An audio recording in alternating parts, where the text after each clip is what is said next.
क्या संदेश है, किस तरह का आयोजन था? आज मान्यवर कांशीराम साहब के 19वें परिनिर्वाण दिवस, जो कि बहुजन समाज पार्टी के जन्मदाता हैं और इस देश में दलित, पिछड़े, आदिवासी, करोड़ों करोड़ों उपेक्षित वर्गों के मसीहा थे, उनकी आज 19वीं जो परिनिर्वाण दिवस था। आज पूरे देश में, जैसा कि आप पत्रकार बंधु हैं और आपको अवगत भी होगा कि उत्तर प्रदेश में माननीय बहन जी ने प्रदेश व्यापी एक कार्यक्रम का आह्वान किया था, तो वो उत्तर प्रदेश में था और उसी हिसाब से आदरणीय बहन जी ने हम लोगों को डायरेक्शन दिया था कि आपको हर प्रदेश में, जिले में जाकर भी संगोष्ठी को करना है। तो उद्देश्य प्रमुख क्या है आज?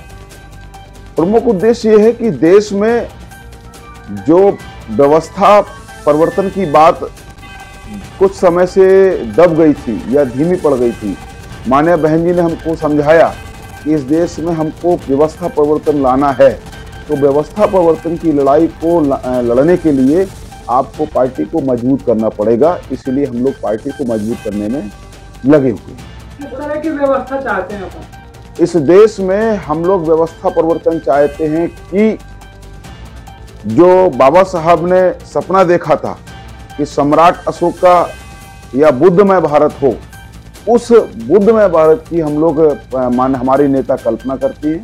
और जैसे कि जब हमारी उत्तर प्रदेश में सरकार बनी, तो हमने जब सरकार में आए तो माननीय बहन जी ने एक सोशल इंजीनियरिंग फॉर्मूले को लगा करके, जहां बहुत लंबे समय से जहां जातियों में वैमनस्यता फैली थी, बहुजन समाज पार्टी ने इस देश में जातियों में भाईचारा पैदा करके उसको बहुजन वर्ग में तब्दील करने का काम किया। हम वो व्यवस्था चाहते हैं। तो आपको लगता है कि सरकार इसके विरोध में काम कर रही?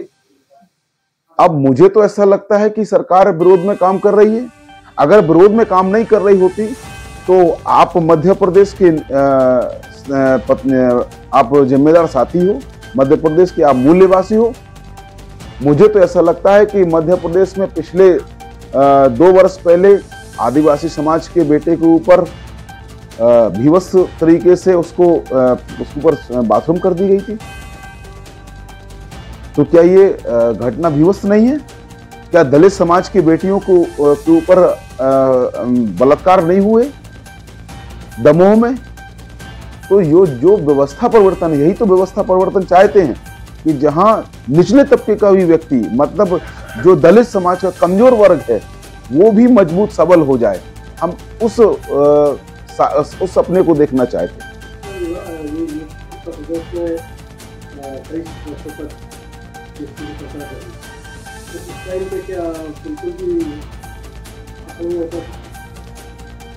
आप एडीआर की रिपोर्ट उठा के देखिए, 7 से 12 की हमारी सरकार रही।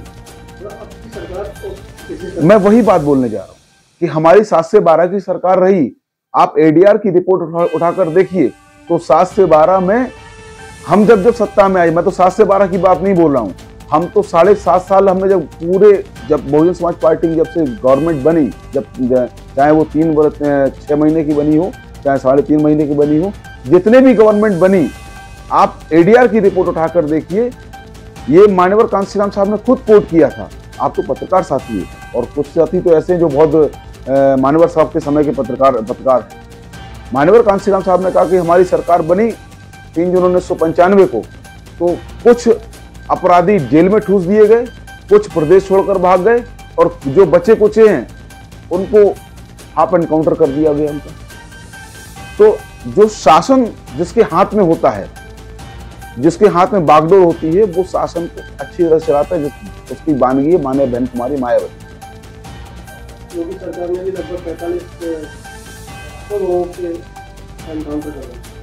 अब मैं उत्तर प्रदेश का निवासी हूं, मैं जानता हूं कैसे एनकाउंटर हो रहे हैं। पुलिस एनकाउंटर कैसे कर रही है और कैसे दलित समाज के लोगों पर जबरन उसको एनकाउंटर में फंसा के उनको आरोपी सिद्ध कर रही है, हाफ एनकाउंटर में फंसा के। ये तो किसी से छुपा नहीं है, उत्तर प्रदेश का निवासी हूं। और रही बात लॉ एंड ऑर्डर की, तो यहाँ पे भी डबल इंजन की सरकार है, वहां पे भी डबल इंजन की सरकार है। आप लोग पत्रकार साथी हैं, यहाँ पे एक अपर क्लास के अधिकारी, मतलब अपर क्लास मतलब पीसीएस लेवल के अधिकारी को फोन टप्पेबाज चोरी करके ले गए। तो आप समझिए कानून व्यवस्था क्या है। नहीं, लेकिन अगर कहीं कोई अपवाद है तो उसको, उसके लिए आपको तो दोष नहीं दिया जा सकता है सरकार को। अपवाद तो हमारे यहाँ पे जब बहन जी सत्ता में थी तो बहन जी ने, अभी मैं मंच पे बोल कर आया हूँ कि जब बहन जी सत्ता में थी, हम लोग रूलिंग कर रहे थे उत्तर प्रदेश में, तो बहन जी ने सांसद विधायक को आवास में बुलवाकर गिरफ्तार करवाने का काम किया। तो अब बात तो आप भी कर सकते हो ना।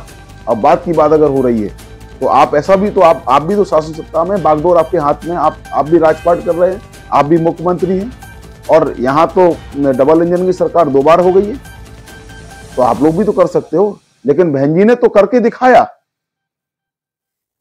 लेकिन सर बीजेपी का कहना ये है कि पहले तो क्राइम इतना बढ़ा हुआ था, लेकिन अब बहुत कम होते जा रहे, क्या कहना चाहिए? अब बीजेपी का एक फंडा है, बीजेपी का फंडा ये है कि बीजेपी वाले गणित को बहुत अच्छी तरह से समझाते हैं। वो गणित को कैसे समझाते हैं कि पूरे वैश्विक देश को वो आपको गणित बता देंगे कि हमारे जितने भी प्रदेश शासित राज्य हैं, मतलब जहां पे उनकी सरकार है, वहां साहब क्राइम नहीं हो रहा, बाकी दूसरी जगह क्राइम हो रहा। तो फिर जनता बीजेपी को क्यों चुनती है, क्या कारण है? जनता बीजेपी को इसलिए चुनती है कि जनता को ठगा जाता है। ईवीएम के माध्यम, जी ने बोला है कि ईवीएम के माध्यम से वोट की ठगी होती है, इसलिए जनता उनको चुन लेती है। जहाँ पे आप लोगों की सरकार आती है, ईवीएम में पड़ जाती है। नहीं, हमारी सरकार तो, हम तो सन 2012 से दूर है सरकार के, हम लोग बराबर निरंतर हम लोग संघर्ष कर रहे हैं। इसके अलावा और भी पार्टी तो आरोप लगा रही है ईवीएम जी, जिस जगह पे वो जीते, हाँ, वहाँ का क्या है, वहाँ ईवीएम सही थी? नहीं, मैं वही बोल रहा हूँ। आज देश में, चूंकि उत्तर प्रदेश का मैं निवासी हूँ, जब 22 में इलेक्शन हो रहा था तो एक बहुत बड़ा घोटाला किया उन्होंने, और उसको स्कैम बोलिए या उनका प्लानिंग बोलिए या सरकारी मशीनरी का दुरुपयोग बोलिए। उन्होंने जैसे कि एक वोटर लिस्ट में मान लीजिए 1000 वोट होते हैं, तो उन्होंने उन वोटरों को एक जगह से दूसरी जगह स्थानांतरित सरकारी मशीनरी के माध्यम से, सरकारी मशीनरी के दुरुपयोग से एक जगह से दूसरी जगह पहुंचाने का काम कर दिया, और इससे हमारा वोटर भ्रमित हो गया कि हम वोट डालने कहाँ जाए। तो जब हमारा वोटर बड़े पैमाने में भ्रमित होगा तो वोट तो उनका बढ़ रहा है ना। हम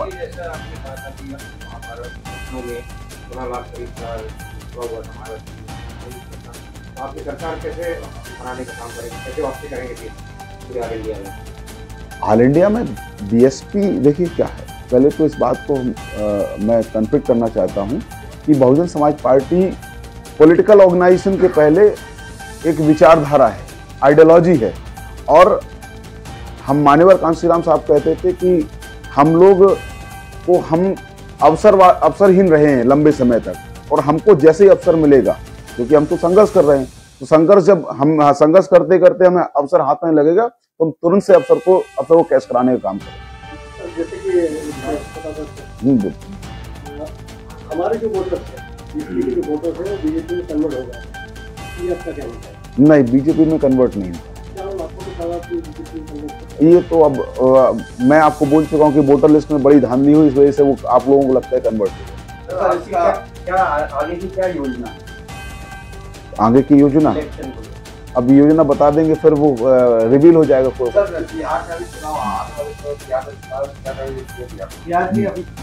मैं बिहार का प्रभारी नहीं हूँ। बिहार के प्रभारी माननीय इंजीनियर रामजी गौतम साहब, सांसद राज्यसभा, वो वहाँ पे कामकाज देखते हैं। एक बार बताइए, सरकार की जो योजना है, केंद्र सरकार हो या राज्य सरकार, तो लाभ तो सभी वर्गों को मिल रहा है, उसके में क्या कहना है? तो देखिए सर, क्या है साहब कि जो भी योजनाएं आती हैं, वो योजनाएं सरकार अपने पैसे से नहीं देती। वो योजना जनता के टैक्स के माध्यम से योजनाएं तैयार की जाती हैं, उसमें उनका कोई बहुत बड़ा योगदान नहीं। ताजा खबरों के लिए हमारे चैनल को सब्सक्राइब करें। धन्यवाद।